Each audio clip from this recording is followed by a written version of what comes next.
سبحانك اللهم وبحمدك وتبارك اسمك وتعالى جدك ولا إله غيرك.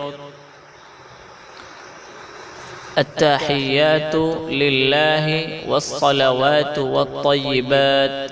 السلام عليك أيها النبي ورحمة الله وبركاته.